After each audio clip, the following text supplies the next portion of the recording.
treasure thou art.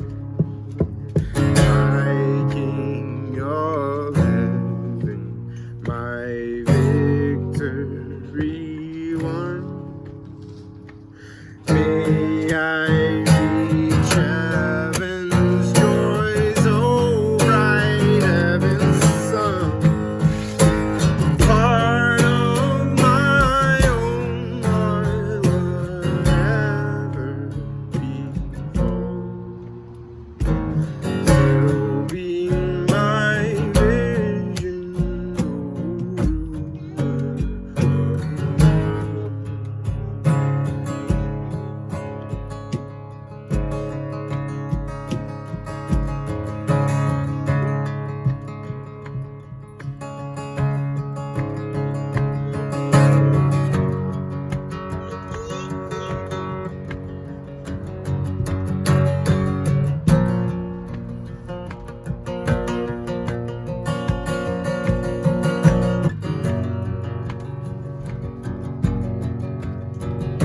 the Lord is my shepherd. He goes before me,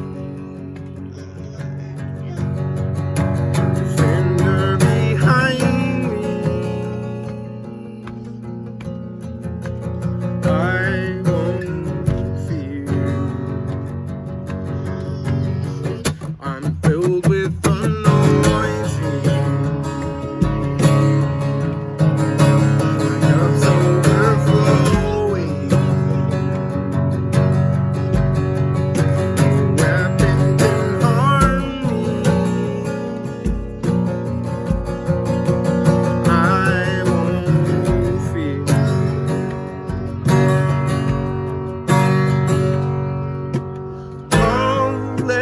Hallelujah, I am not alone.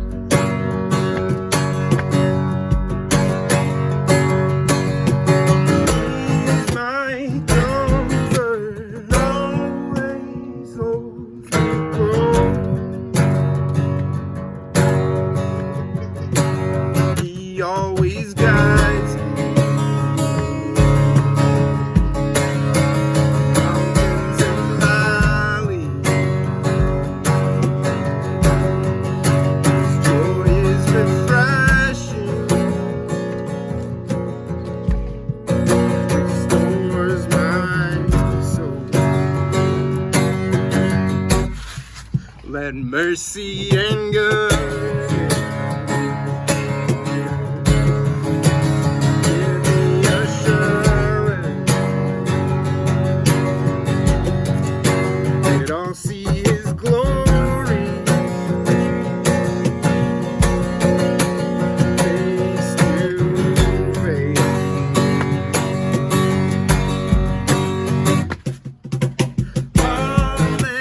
Hallelujah, I am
yeah, God, help us to live under the protective sphere of presence with you, God. Yeah, help us to set up shop there. It's good and it's safe with you. Amen. Announcements. Anybody got any?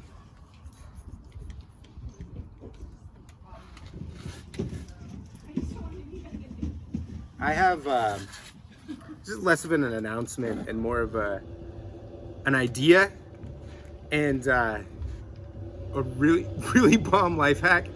I feel like I'm gonna have to shout for you guys to hear me. But can you hear me over there? Okay. So I didn't weigh myself for like 5 months, and finally decided to do that like 5 days ago. And turns out I'm 18 pounds heavier than I was before. So I was like, all right, we're gonna work on this a little bit. And so I was like, I'm doing a long run today. So I hadn't run in like 3 weeks. We were on vacation and just hadn't done anything really active. So I was like, I'm gonna bite off a 10-mile run. I was 5 miles in on this run, and I was feeling horrible, running way slower than I normally do, just feeling like garbage. And I started thinking about that song Scatman by Scatman John. Anybody? Yeah, Scatman. But you know what I'm talking about? I'm a Scatman. So I started thinking about that song, and I was like, you know what? If I can crank out this 10-mile run, I get a Scatman listen after this is over. I didn't play it just then. I doled it out to myself as a treat for the end of my run.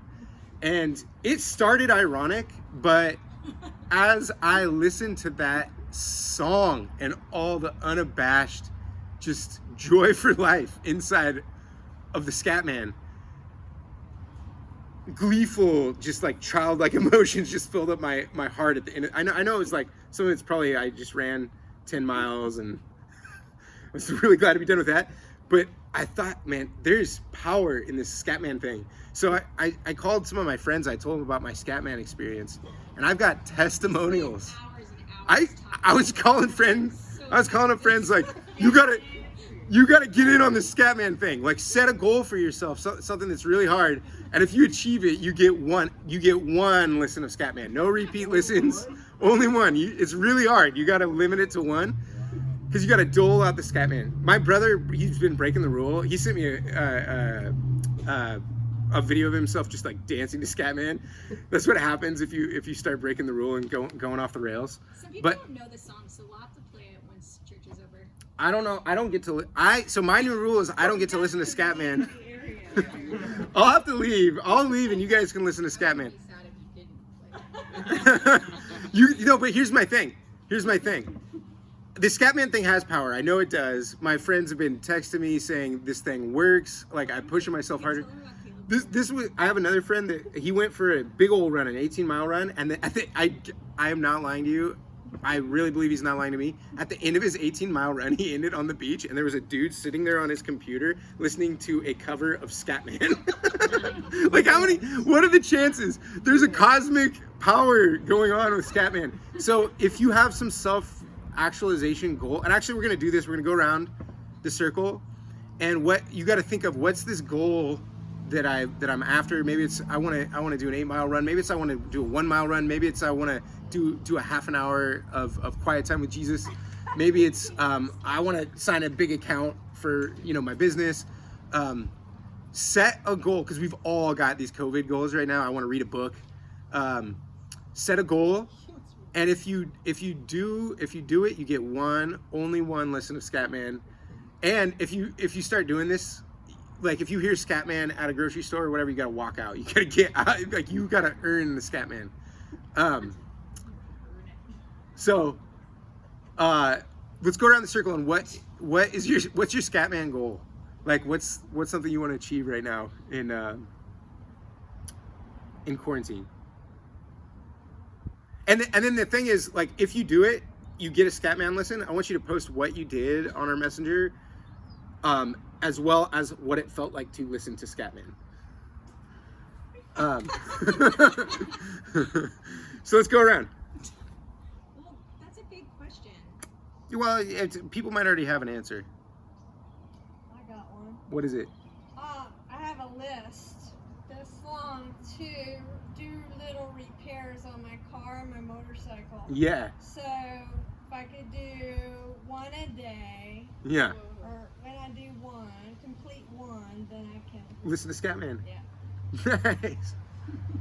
Mine's 8 mile. I mean, anytime I do an 8 mile run or more. What about you? You got a Scatman goal? Scatman goal. I don't know, like, the thing that's been through my thoughts recently is I've been thinking a lot about grad school, but I don't know what I'm going to grad school for. So when you complete grad school, you get a Scatman listen. No, I'm not kidding. But then when I figure out which direction. Yeah. Because there's like 3 different directions I'm looking at, and I honestly just keep asking people, like, which one do you think? Which Yeah. one would I be good at? Yeah. Yeah. Maybe if I pick one. It's for decision making. Decision making, yeah. That's a good Scatman goal. I've got my Scatman goal is that's how you gotta start this. My Scatman goal, it's not just a goal. It's a Scatman goal. I've got this like spreadsheet of like fitness goals that I'm working through. Nice. This is a tough one. I think my Scatman goal is going to be completing the next iteration of the landscape meeting. So I'm there for that. It's a summertime goal, so Yeah. outside I want to till up our entire yard. We'll talk about this later. I think let's finish the driveway here. Yeah. Yeah. Mine's kind of like this. I had a spreadsheet. My Scatman goal. I'm gonna retitle my spreadsheet now. The Scatman goal. Yeah, there you go. I had a workout plan too, but then I'm kind of like on a mini vacation. Yeah. My brother came up and Nice. had his phone aside. Yeah, it's not every day is a day for Scatman. Sometimes you gotta just kick it. My Scatman goal is between now and our wedding, I'm doing like there's like a workout program that's like really like easy to it's like day by day, so it's not like I have to keep up with new stuff. It's like one day I follow this one, but I kind of like some days I'll do it, and sometimes I won't. And so the days that I haven't done it in a while, when I go back to it, I have to like modify. So my Scatman goal would be to get to a point where I'm doing it consistently enough that I don't have to modify and I can do all the stuff as it is. Nice. Like all my needs or whatever. That's a good one. Mine would be completing 4 job applications. Boom. So, if you do 4 a day, that's like 20 a week, and 5 people listen to Scatman. Yeah. There you go. That's a solid week. I also need to exercise more. So, when I complete a 3-mile run, I get to listen to Scatman. Yeah. I'm so excited for you. I don't know if mine counts, but I'm just trying to make it through 2020. Yeah, staying alive. So, One day at a time. But I also have a listen. January 1st, 2021, midnight. I think that is somewhat appropriate, though. That's it. Though, let's be real, all these goals are just making us bummed out during COVID. I don't want to listen to Scatman. Her goal is to never have to listen to the Scatman. Yeah, Deanna, like, as soon as I came back and I was like all amped up on the Scatman thing, Deanna was like, just go talk to other people. I don't want to be a part of this. What about you guys?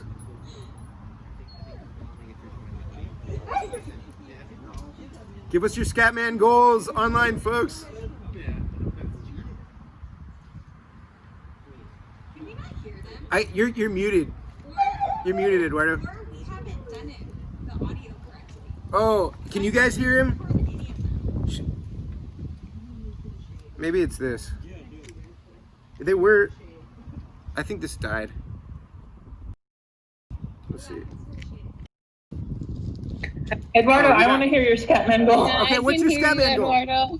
Okay. Mine is to just be done with all this wedding stuff. Yes. Dude, so are you telling me that the first thing you're gonna do on your wedding night is listen to Scatman? Oh yeah. No. No, I don't want that. Maybe the day after. All right. Michael, same. I just want to be done with wedding stuff. My wedding coordinator was like, "You sound done." I'm like, "I'm done. I just want to get married, and that's it." Exactly. Yeah. Keep going. I can go.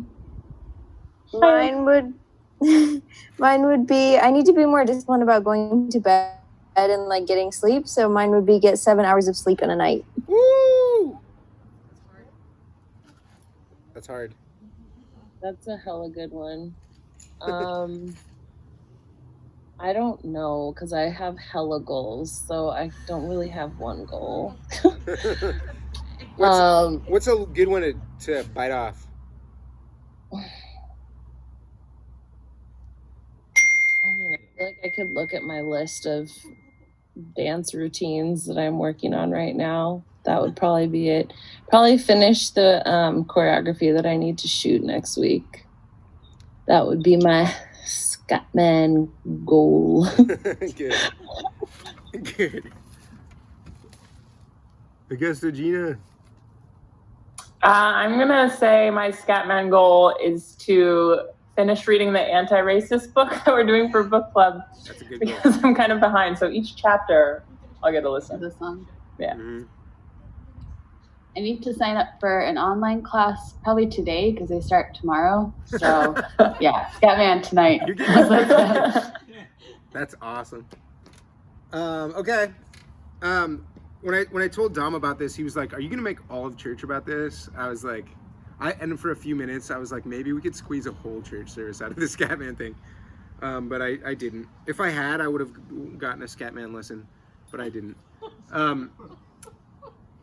You guys, whoever gets the most Scatman lessons over this next week, you get a reward, and that reward is a private listening party of one Scatman. I'm gonna bring some headphones out, and whoever like achieves the most Scatmans in 1 week gets their own Scatman listening party. Okay. Sorry for wasting your time, but we got a lot of time now. So,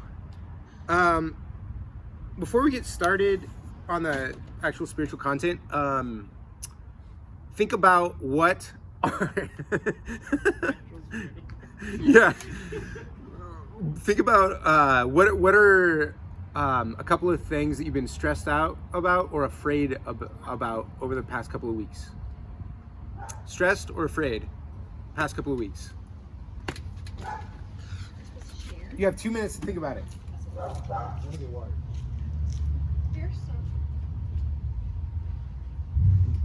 Oh, right there.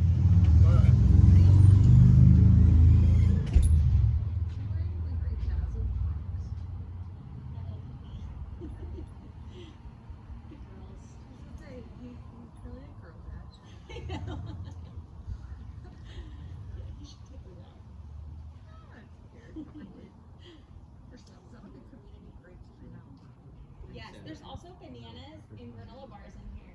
If anybody wants some. I had to find the granola bar. It was good.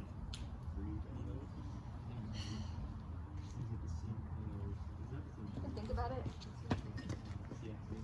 We also have water. If anybody wants water or LaCroix. There's water and sodas in here. Oh, thank you. There's 2 sodas. They're yeah. Thank you. They're organic and washed. We can think and eat. No one else do that.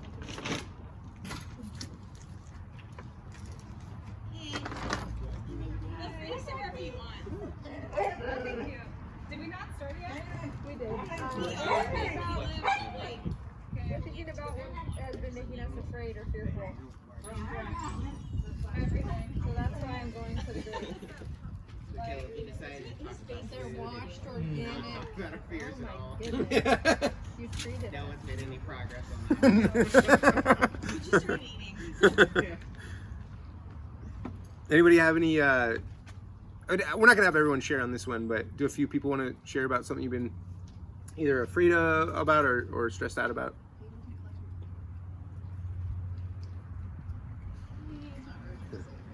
my son, and I've been fighting more.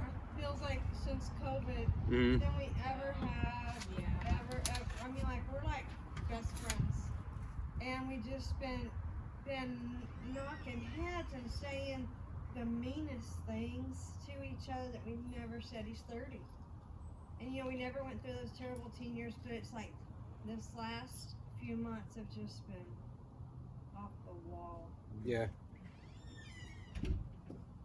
Yeah, you're not alone. I've been a little bit stressed about Clementine going to school in a few weeks and doing that all online. She's going to first grade, and that's like when they learn how to read, and that feels like a lot on me. There's no way you're gonna get a 6-year-old to stay online for 5 hours a day. Yeah, they have there's like a 2-hour chunk in the morning. I'm in that boat. Like, work has been picking up, and Lillian just got a job, and then my kids are supposed to sit in front of a screen for 5 hours a day. Yeah, I can talk about that. As Yeah. a teacher, it's the same. Yeah. Same thing. Yeah, you're the one that's supposed to be able to do that somehow. Yeah, it's my district has a plan, and I learned about it last week. Pretty good plan. It's very complicated. Not gonna go into details. It's a process, but I'm anxious not only to keep their attention. I'm starting a new grade level. I'm starting a second grade. I usually teach third, so I'm all brand. That's new. I have new team members, and I have 20 or depending on the amount of kids, I have all of their parents watching me teach them. It's That's having like a bunch of your bosses just sit there and like watch you do your job is so stressful. And you have to make split-second decisions, and if you make the wrong decision, you can get in trouble and or sued and or but it's a possibility. So it's like a little stressful. Wait. So basically, you're saying that if people normally saw your classroom, you would be sued. No, it's just like you never know what a kid's gonna say, and you have to make a decision in a second, and it has to be the right one. Yeah. It's like, how do you discipline them? Just mute them? I mean, I don't know. It's so weird. It's so weird. Yeah. I saw like a teacher having to deal with that, where there's this kid that just kept being like, "Bah, yeah, yeah," and the teacher was like, "Mute yourself," and then she would mute him, and then he would unmute himself over and over.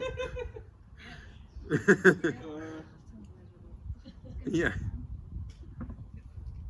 Anybody got another one they want to share? Just out about my back. Yeah. Well, I barely heard about that. What's going on? I just injured it, and it hurts, and I'm supposed to teach and do all these things with my back, and it's not cooperating. So, Did a doctor tell you how long it's likely to be?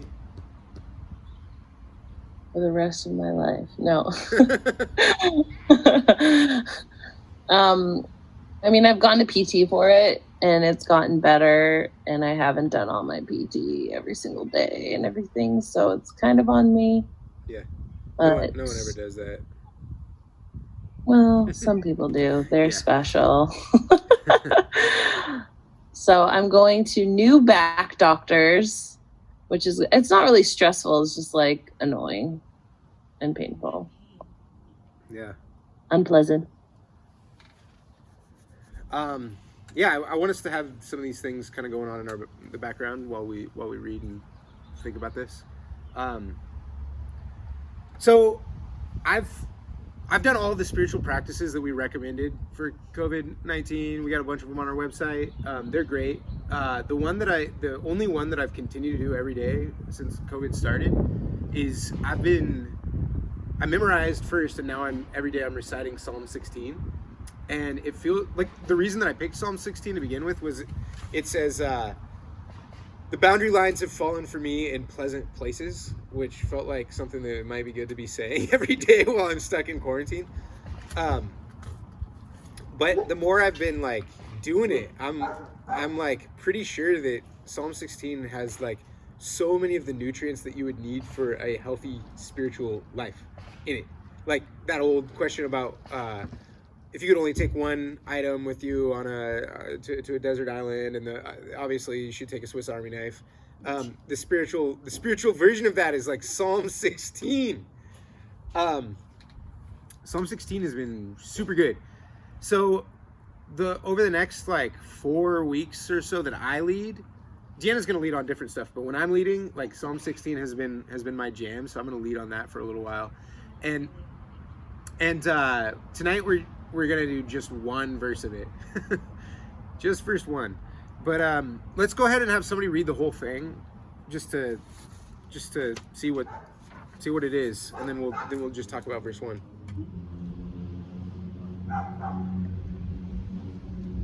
Who's ready? I'll just read it. Okay. I feel like I should come Yeah. closer. Okay. Keep me the whole thing. Yeah, the whole thing. Keep me safe, my God, for in you I take refuge. I say to the Lord, you are my Lord. Apart from you, I have no good thing. I save the holy people who are in the land. They are the noble ones in whom is all my delight. Those who run after other gods will suffer more and more. I will not pour out libations of blood to such gods or take up their names on my lips. Lord, you alone are my portion and my cup. You make my lot secure. The boundary lines have fallen for me in pleasant places. Surely I have a delightful inheritance. I will praise the Lord who counsels me. Even at night my heart instructs me. I keep my eyes always on the Lord. With him at my right hand I will not be shaken. Therefore my heart is glad and my tongue rejoices. My body also will rest secure, because you will not abandon me to the realm of the dead, nor will you let your faithful one see decay. You make known to me the path of life. You will fill me with joy in your presence. Amen. It's a good psalm. Yeah, it's got it roots me in the presence of God. It helps me to keep my eyes on the long game, and that heaven's what I'm shooting for, not just day-to-day life. And it helps me to root myself in enjoying the moment and just like what's in front of me. And it's got the gospel in it. It's got submission in it. It's got so many good things. We're gonna be talking about it for a little while. Tonight we're just doing verse 1, and I'm assuming there's going to be less discussion tonight than often, because it could be hard to speak at length about one verse.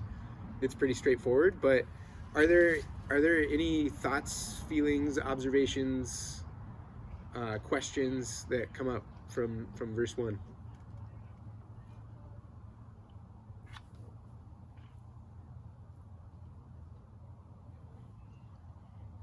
I have a question. Yeah. Do you know, I'm assuming that maybe David has written this. So what's going on for him? Okay. For sure.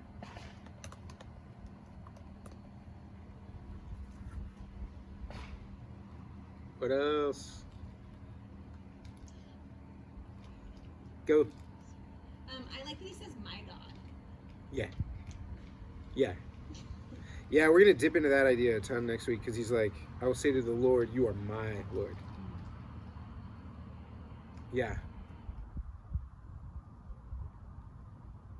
Not just God, my God. Like, it's personal and a little bit like authoritative. A little. Do you know what I mean? Like, Well, he's also calling him God. no. Just like it insinuates that there's this kind of intimate relationship, and he's okay like being a little bit like, this is what I need. Yeah, it is kind of cool how you can pick up on the position of a heart just by the subtle little extra words that we use. Not just like God, but my God. Yeah. And it's like, keep me safe. Yeah. Like, I know you can. What else are you guys thinking?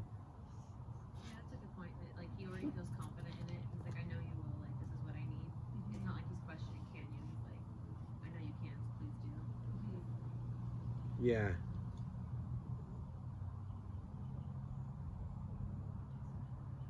Any other thoughts, questions, observations, feelings? Are there other things that could happen? Queries. I find it interesting. I think that it's like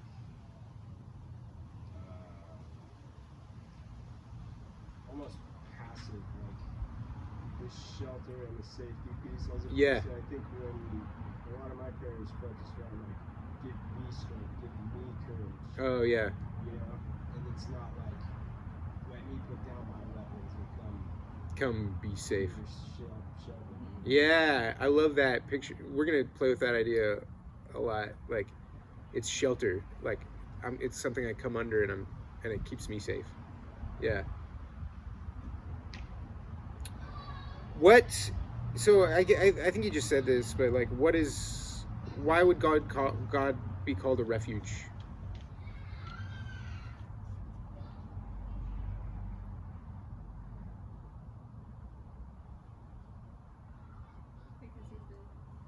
He's that big to be a refuge. Yeah. And he wants to be a refuge. Yeah. And that's why we go through pain, so he can be our refuge. Yeah. Can we also define refuge? Yeah. What is a refuge? Fleeing for safety. Yeah. Something like that. I think of refugees, so that's where, which is probably where the term comes from. Yeah. Is fleeing for safety. Yeah, I'm gonna jam on this idea for a while. So, Wait, go ahead. I think of safety, it's also like this, like a sense of like home or something. Yeah. Like if you find refuge, it's like, oh, I can like be here for a little while. Yeah. You know, like this is safe for me to like rest. Yeah. Does anybody have more before I jump off? You do. I think in my mind, like, I've been reading a lot of Genesis and Exodus and like, trying to see how like those ideas will form the rest of Scripture. And I feel like, you know, like you described by like the garden, like God's creating a safe place for humanity to dwell. Yeah. For Him to be with them. So it's kind of always continuing to go back to that. Yeah. God is at home where we're supposed to be. Totally. And, That is precisely the point of our entire night. yeah. Yeah, dude. Sorry, we can go home now, I guess. Yeah. Yeah. Maybe we should just skip all this talking and get into God's presence.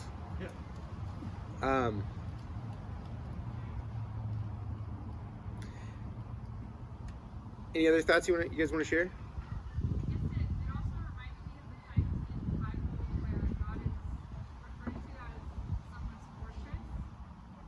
Yeah.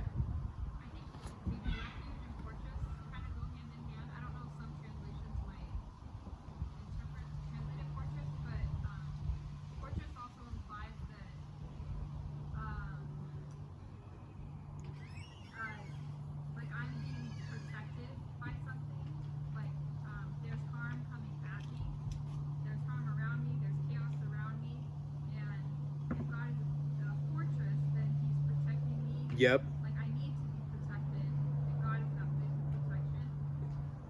Yeah. Yeah. More?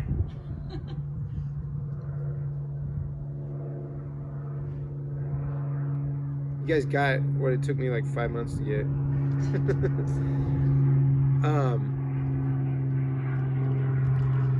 That's kind of true.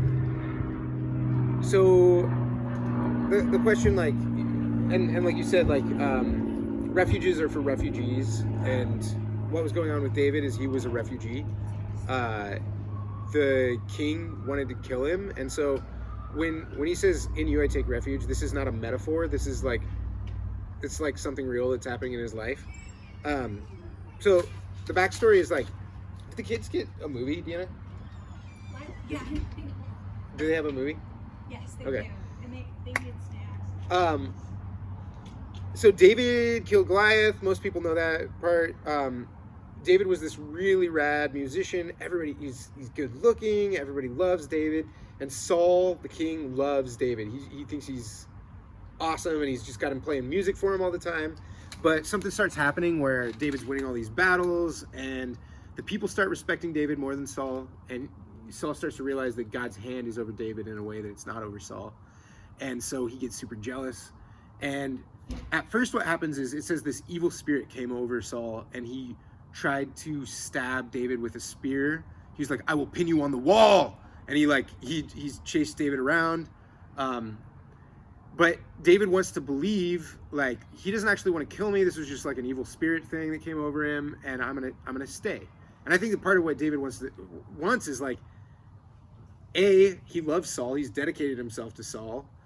B, leaving Saul means leaving the entire social order because he's the king, and it means saying goodbye to his wife, his friends, everything, right?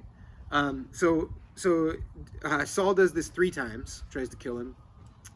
Then Saul tries to recruit his best friend to try to kill him. His best friend's like, I'm not going to kill David, and goes and tells David. But still David wants to believe it's okay, it's going to be safe. He sends David out to fight against the Philistine army and hopes that he'll be killed there, but it doesn't work. And then he comes back and he tells David's wife that he's got this assassination attempt. And so David's wife, which is Saul's daughter, tells David, like, you have got to leave. Like, you will not be safe until you leave. And so he finally admits, I got to give up home. And he is living as a refugee. He's constantly afraid.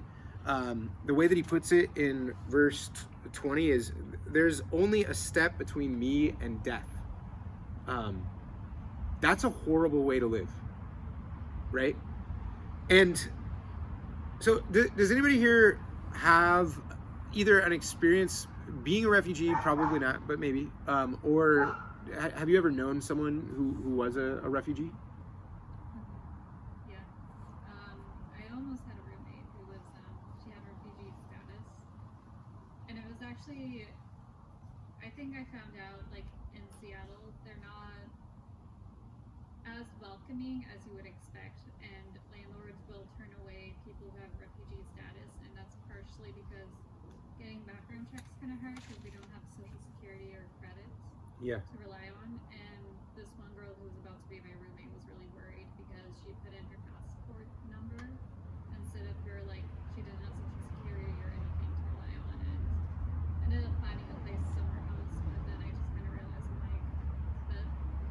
it just made me upset knowing that, like, she was in a place where she could have almost been homeless because she was just trying to find, just because of, like, her status at that moment. Yeah. We have some kids in our district, especially, like, there's one school that tends to be a lot of refugee families go. Mm-hmm. Probably for reasons of where they can live. But this year we had a family that walked from Central America all the way here and was trying to seek refuge, political asylum. Mm-hmm. And they were living in a, like, back, like, custodial closet. There's like 5 of them. It was intense. Yeah. It wasn't my student, but one of the children was in our grade. Was the closet at the school? No. Oh, yeah. It was like a landlord guy that felt bad for them. Oh, yeah. And he was like, you can stay here for free, and then eventually kicked them out. Yeah. Yeah, I'm gonna play a video real quick of some Syrian refugees talking about their experience, just to I feel like it's helpful because, you know, David is this, like, character that we have a few lines about, but it can be helpful to locate that because right now there's 70.8 million refugees in the world. It's the most that there ever has been in history. And I am gonna play this video. To say that God is a refuge just does not mean as much to someone who has never been a refugee. And that's the way it is with, like, most forms of suffering, right? Like, this is people in sweater vests have this ironic phrase, which is, they call it the pedagogical priority of the poor, which is like an ironic way of saying, like, poor people understand God better.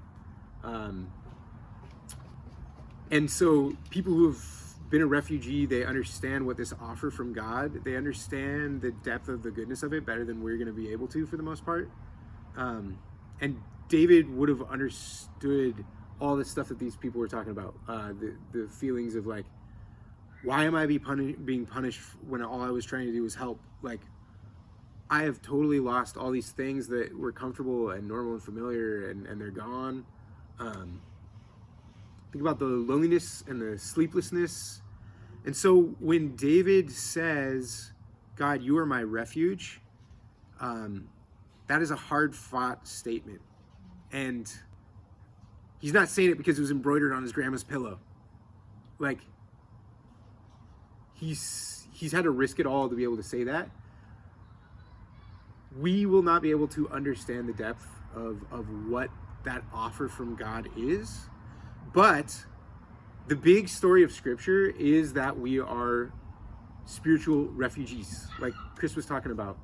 That even from the beginning in Genesis to Revelation, I'm not talking about a story in Scripture. I'm saying like the central story of Scripture is that we're spiritual refugees, that we are on a spiritual journey to find our real home, that's what life is largely about. And so, yeah, we believe that in Eden we had home, we had this deep connection to God, we were united with the environment, we were united in good relationships with other people, we were united with God. But where we live now, we see disunity at every single level. We're disunited from God. We do not hear him well. We wonder if he's there. We're disunited from each other and do all kinds of hurtful things to each other. We're disunited with the environment, systemic injustice, and even our relationship to ourselves is broken. We hate ourselves, and that's because we are not at our spiritual home. We are spiritual refugees. Like most of the world's philosophers have said this in some way or another, that that Hegel, Marx, Kierkegaard, that our fundamental relationship to the world is one of estrangement, what they call alienation. That we are aliens in this world in a way. And even going back to Socrates, he talks about how like we are these buckets that have holes in the bottom of them, and we think that we can just shove more pleasure in, but as soon as we put the pleasure in, it just falls out the bottom of the bucket because there's holes in it. We cannot keep joy. We can't hold on to joy. It just falls right through. No matter how good things get, there's going to be this haunting feeling that the world isn't right, or that there's something wrong with us, or there's something wrong with our situation. Every relationship, every job, every place you ever live is going to be marked by disappointments and frustrations. And no matter how good an ice cream is, it won't be as good the third time you buy it, right? No matter how much a vista captures you, it's not going to keep you happy every time you see it. Like, we were just in Glacier. We went up it 4 times, I think it was. We drove up this just, I don't know, this is an ancient word, stupendous, this amazing, like, just splendor, like, just like grotesque views of mountains. Like, just, you're going up. Has anybody else been on the Going to the Sun Road in Glacier? It's this insane like road that shouldn't exist, that's on the side of these cliffs, and you're just going up. And the first time that I went up it blew my mind.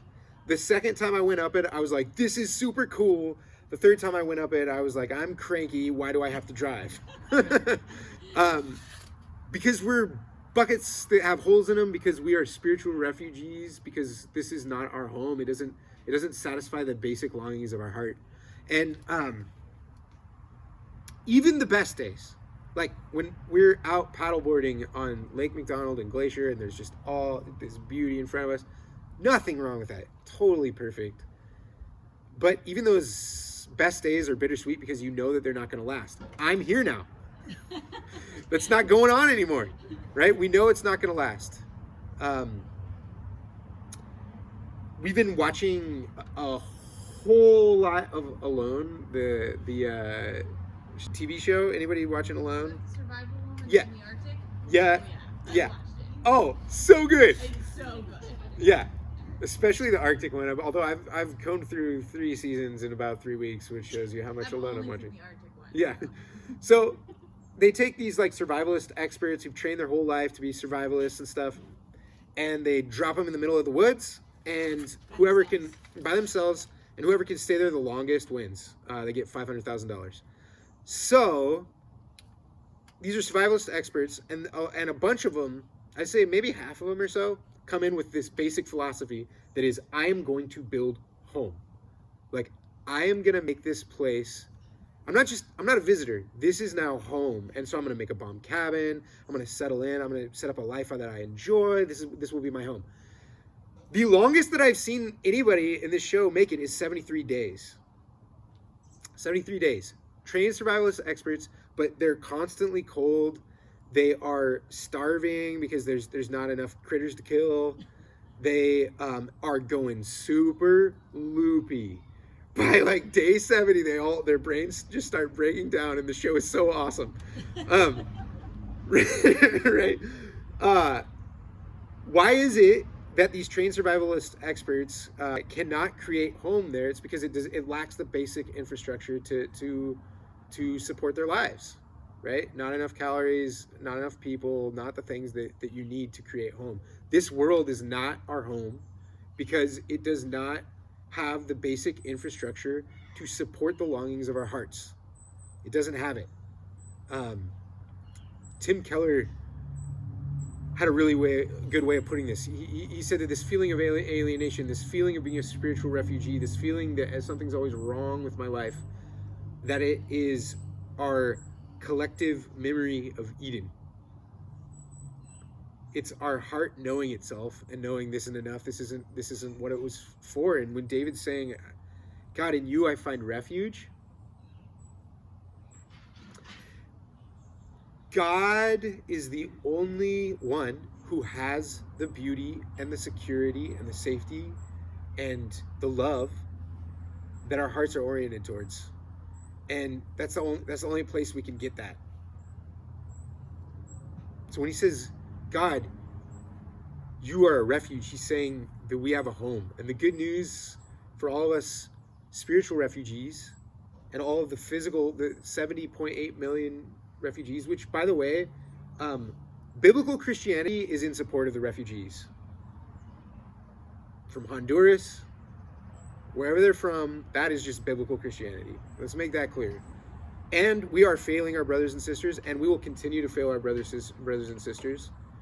And there is hope that is greater than that, because they have a literal home waiting for them with God. Yeah, we have a spiritual home. Jesus was a refugee. He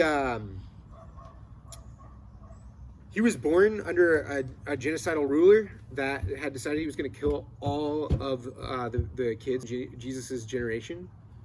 And so his early years, his parents left at night. They moved to Egypt, and they were refugees in Egypt. So his most, psychologists say that's your most formative years. I don't know what that was like for Jesus, but little baby Jesus spent that as a refugee. Jesus knows what it's like to be a refugee. And deeper than that, Jesus was a spiritual refugee. He left the comfort and the security of heaven, the comfort and security of his true home. It says, Jesus did not regard equality with God as something to be grasped, but he humbled himself and took on human form. Jesus left the comfort and security of home. Why? So that all of us spiritual refugees could find our home with God. We have a lot to be worried about. We have a lot to be afraid of, but there is refuge in God.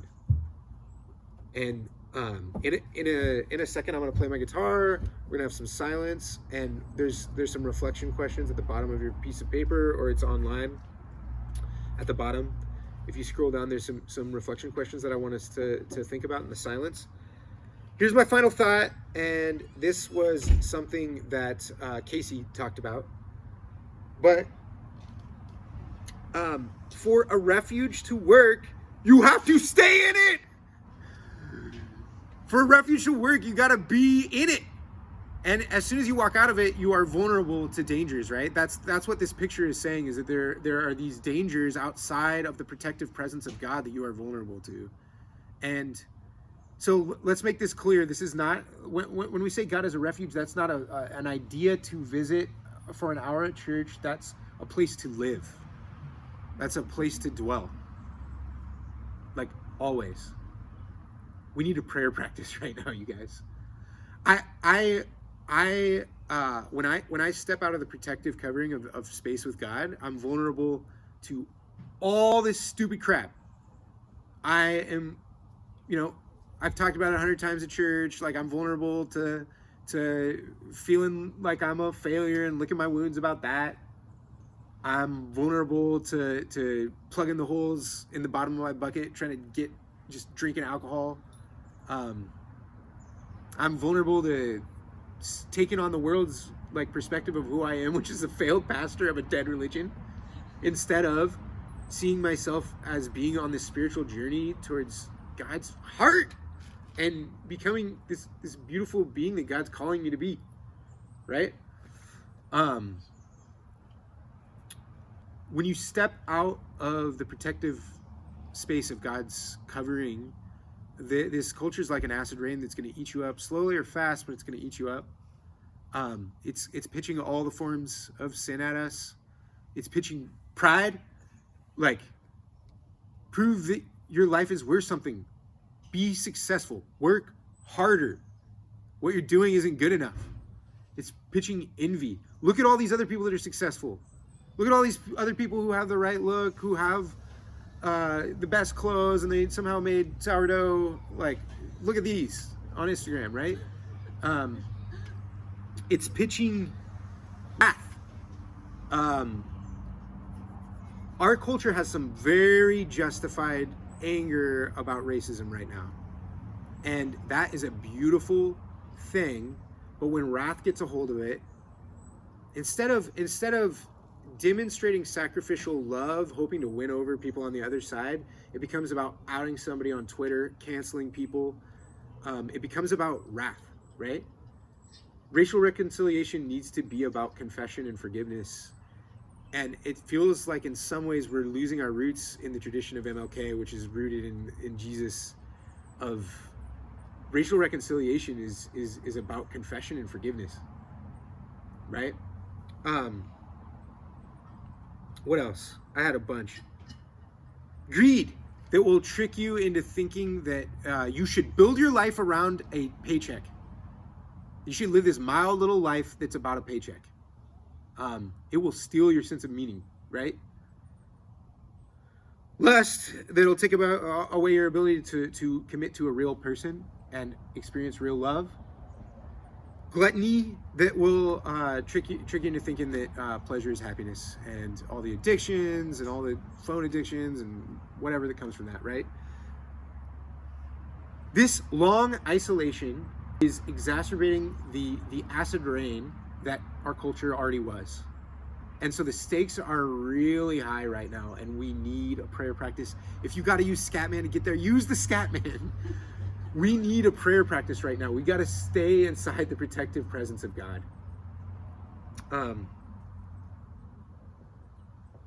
Yeah, let's pray.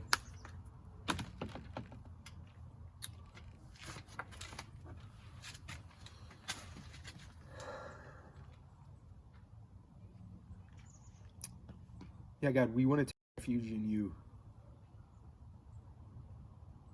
Yeah, you protect us. You keep us safe. Yeah, help us not to just visit your presence, but to know it's always with us. And yeah, when we notice things that we're stressed or scared about, to take those to you and say, what do I do with this?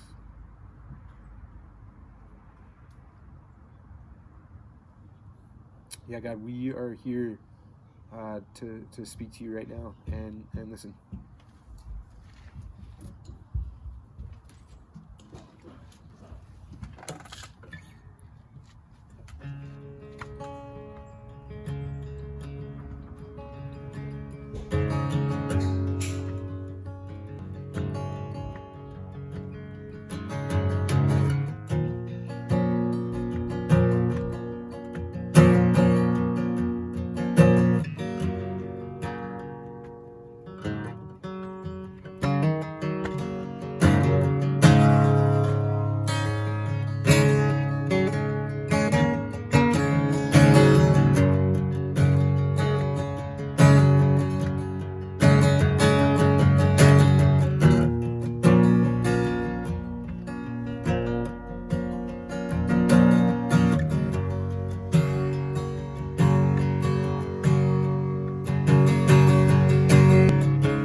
Amen. Let's turn into groups of 2 to 3 and share about what's going on if you're comfortable with it. If not, that's okay too. But yeah, just share from those reflection questions. If it feels appropriate, pray with the person that you share with.